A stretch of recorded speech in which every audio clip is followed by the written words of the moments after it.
Hello everyone and welcome back to my channel. It's me again, Chelsea, and today I'm going to be talking through some 2021 New Year's resolutions. So some of these resolutions are, you know, pretty standard ones like keep up reading, try not to slump, blah blah blah, but the ones I'm actually going to talk about are a little bit more specific. I'm also going to apologise for any like weird dropping sounds that you hear because it snowed today and now it's melting off my roof, which is rather irritating. But anyways, I digress a lot. So the first resolution that I'm going to talk through is pretty basic, I'd say, and that is to keep on top of my subscription box books. Now, why would you say? But that is because this whole shelf here are all subscription box books from this year alone, and I've read 5 out of I think 26, 27 books on that shelf.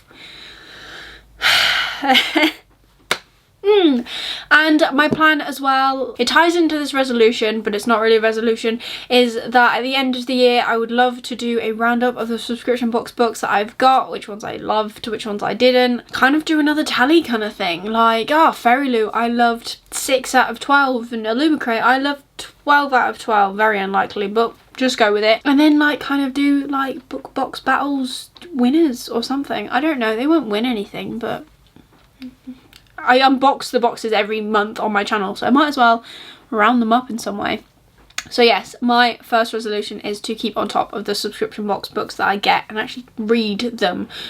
Revolutionary, I know. The second resolution I've got, which is kind of one that I keep umming and ahhing about, and that is to read, hopefully, all of Cassandra Clare's backlist books.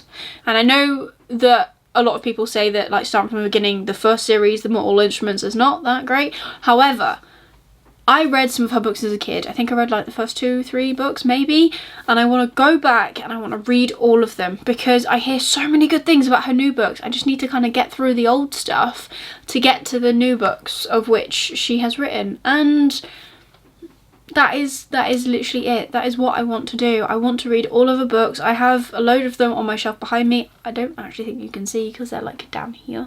You can see some of them, but I haven't actually read them and I need to, so I'm going to do that in 2021. My overall reading goal for 2021 is to read 52 books for the year. I got to this number because in 2020 I set the goal for myself of reading 50 books, because in 2019 I read 21 books and I set the goal of 20 books. So, you know, I've upped it a bit. Now I'm currently, as I am recording this, on my 75th book of the year. I've read 74, I'm hoping to read 75. So I'm thinking 52 is not like an in-betweeny of the two numbers, but it's a book a week.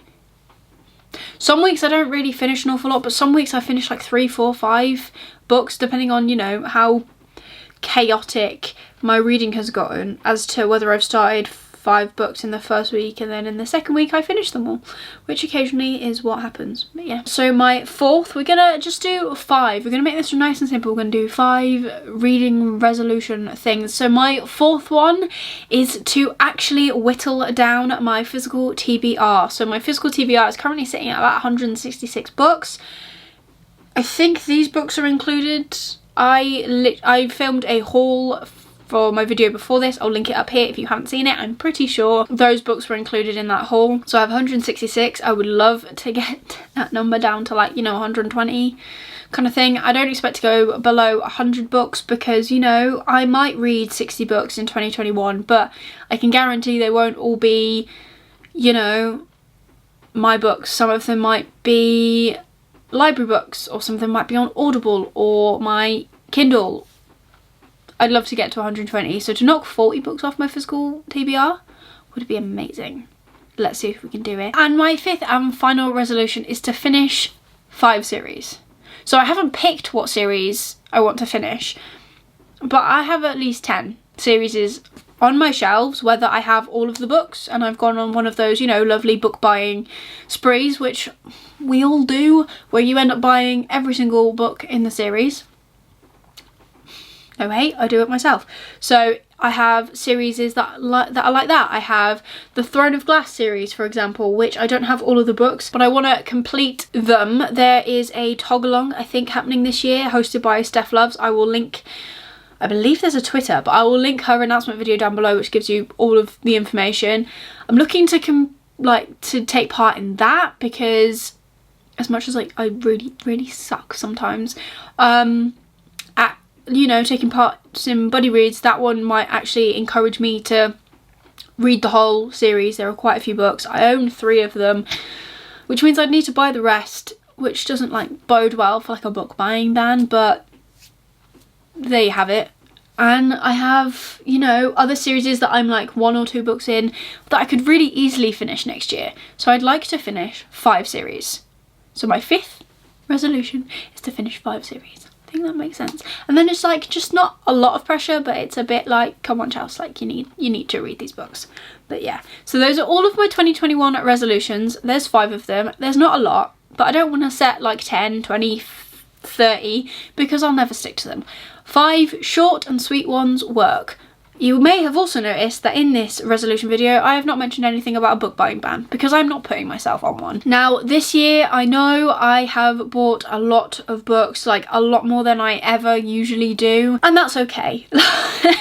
I don't often do other things, like we've been in lockdown, so I don't buy clothes, I don't buy an awful lot of makeup, although I have a lot of it. I don't actually buy it on a regular, so my money that I used to treat myself with goes on books. And if there's like a special edition set of books that come out next year that I really want, I'm not gonna have to, I don't want to like be like, no, you can't buy that. Because most of the time I am quite, in my head, I am quite sensible when it comes to buying books. I just buy ones that look great and I'm like, yeah, I will read them. That is what I thought I would do in lockdown, and then I hit a couple of reading slumps, so a lot of the books that I did buy I thought I was going to actually read this year, and I just didn't. But I have set up a magical spreadsheet for 2021 that lists all of my book subscription boxes. So that'll list every single book. I've done this for 2020. It lists every single book, every single month, which box they came from, and I've also added, I think, another section into it, whether I've read it in 2021. I think it'd be really cool to keep up to date. I add tabs every time I do a readathon, so it's like easier to keep track of. I keep track of like my page count and stuff in that. I don't do that in my, I'm gonna call it a bullet journal, but it's not really a bullet journal, it's got lines. But yeah, I keep track of in my bullet journal like the books I read. I really like that physical element, but it's also easier to keep track of them in another format. And finally, it does also include all the books that I bought. So there are already like 4 or 5 books I think on that list, but they're all like pre-orders. So like Chain of Iron, Daughter of Smoke and Bone 2 and 3 from the Illumicrate boxes, like that sort of thing. That is what I've pre-ordered. And I have included on there like my reasons for buying it. Did I actually read it in 2021? I want to keep track. I want to see what I'm doing. So I'm gonna keep track of everything. So like maybe my additional 6th resolution is to just keep track of what I'm doing a little bit more, so I can see what I've bought, when I've bought it, what I know I've read it, what I've read, what I rated it, that sort of thing, which means end of year videos will be 100% easier in 2021. Now I have babbled on enough at you about my New Year's resolutions, and I'm feeling pretty confident about the next year. I'm so excited. I just have 1 more book to finish for this year, and then I can set up my 2021 reading goal. I can't wait. I can't wait for January's readathon either.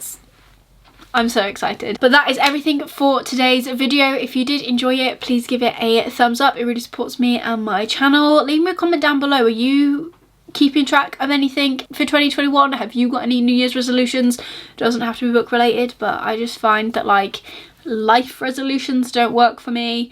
I kind of just need to get into the mentality of actually doing it rather than writing it down and being like, I will be better, because it just doesn't work for me. And finally, if you want to see more of me, see how I get on in the next year, see if I hit my targets and my goals and whether I keep my resolutions, consider subscribing down below and ring the bell to get the notifications when I upload, because I have been quite consistent this year, maybe the past couple of months, but I'm getting there slowly, so I'm happy about that. But as I said, that is everything for this video. I hope you're having an amazing day, and I'll see you soon for another video. Bye.